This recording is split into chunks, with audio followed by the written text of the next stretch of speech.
नमस्कार, न्यूज 18 के digital platform पर आपका बहुत स्वागत है। मैं हूं आपके साथ अंशिका पाठक।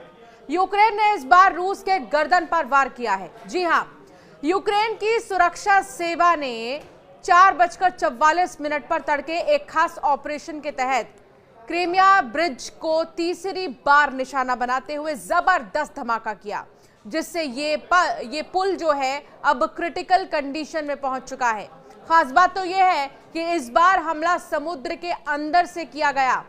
पुतिन ऊपर देखते रहे लेकिन नीचे ब्लास्ट हो गया, जिसे यूक्रेन ने महीनों की तैयारी वाला मिशन बताया है। समंदर में बना 19 किलोमीटर लंबा ये पुल रूस को क्रीमिया से जोड़ता है। यूक्रेन ने एक हफ्ते के भीतर ही दूसरी बड़ी तबाही मचाई है।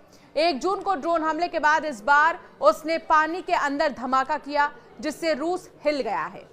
यूक्रेनी रक्षा मंत्रालय ने बताया कि यह ऑपरेशन कई महीनों तक योजना और निगरानी के बाद अंजाम दिया गया। @डिफेंस यूके आधिकारिक पोस्ट के अनुसार SBU एजेंट्स ने पुल की अंडर वाटर सपोर्ट पिलर्स में विस्फोटक लगाए, जिन्हें आज सुबह 4:44 पर डेटोनेट किया गया। विस्फोट में करीब 1100 किलो TNT के बराबर विस्फोटक इस्तेमाल किए गए, जिससे पुल की नींव को समुद्र तल से गहरी चोट पहुंची है। रूस ने 2013 में क्रीमिया को यूक्रेन से छीन लिया था। यूक्रेन ने यह धमाका रूसी सेना को हथियारों की आपूर्ति रोकने के लिए की है। क्रीमिया के जरिए रूस लगातार यूक्रेन के सीमावर्ती इलाकों में हवाई हमले कर रहा है।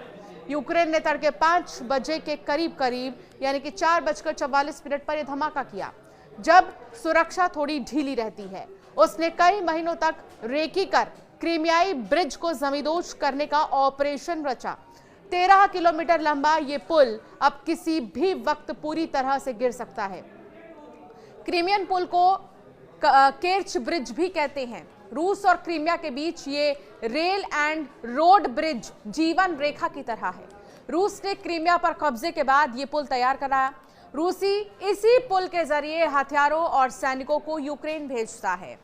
यूक्रेन ने इससे पहले 1 जून को रूस को 4 वायुसेना ठिकानों को उसी की सरजमीं से निशाना बनाया था। ड्रोन अटैक के जरिए उसके 41 लड़ाकू विमानों को ध्वस्त किया गया था। इसमें परमाणु हमला करने में सक्षम बम वर्षक विमान भी शामिल थे। यूक्रेन की सुरक्षा सेवा ने यह स्पष्ट किया है कि इस ऑपरेशन में किसी भी आम नागरिक को कोई नुकसान नहीं हुआ।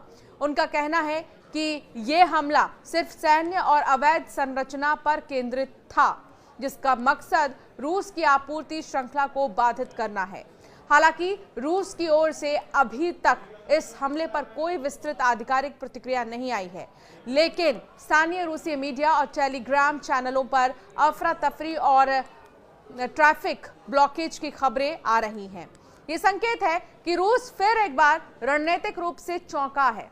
यूक्रेनी अधिकारियों ने बताया है कि 3 साल से जारी युद्ध को समाप्त करने के लिए प्रत्यक्ष शांति वार्ता में कोई प्रगति नहीं होने के एक दिन बाद उत्तर पूर्वी शहर के केंद्र में स्थित इमारतों और एक अस्पताल पर रॉकेटों की बौछार कर दी गई।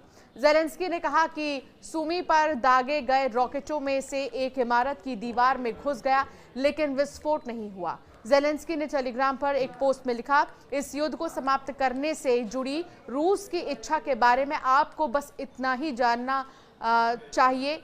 ज़ेलेंस्की ने कहा, यह स्पष्ट है कि वैश्विक दबाव के बिना अमेरिका, यूरोप और दुनिया के सभी सत्तारूढ़ लोगों की निर्णायक कार्रवाई के बिना संयुक्त राष्ट्र के अनुसार इस युद्ध में अब तक 12,000 से ज्यादा यूक्रेनी नागरिक मारे गए हैं। साथ ही लगभग 1000 किलोमीटर लंबे अग्रिम मोर्चे पर दोनों पक्षों के हजारों सैनिक भी मारे गए हैं।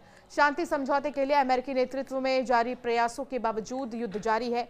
पुतिन युद्ध विराम के लिए सहमत नहीं होंगे। इस्तांबुल में सोमवार को हुई वार्ता में युद्धरत देशों के प्रतिनिधिमंडल मृत और घायल सैनिकों की अदला बदली करने पर सहमत हुए थे, लेकिन युद्ध समाप्त करने के लिए उनकी शर्त बहुत अलग रही हैं।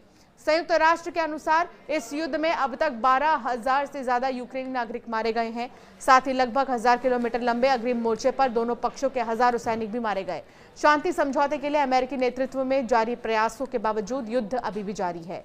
रूस के पास यूक्रेन की तुलना में बड़ी सेना और अधिक आर्थिक संसाधन है, लेकिन यूक्रेनी अधिकारियों ने कहा है कि उनके ड्रोन हमले ने रूस के अंदर घुसकर हवाई अड्डों पर मौजूद 40 से ज्यादा युद्धक विमानों को क्षतिग्रस्त या नष्ट कर दिया है।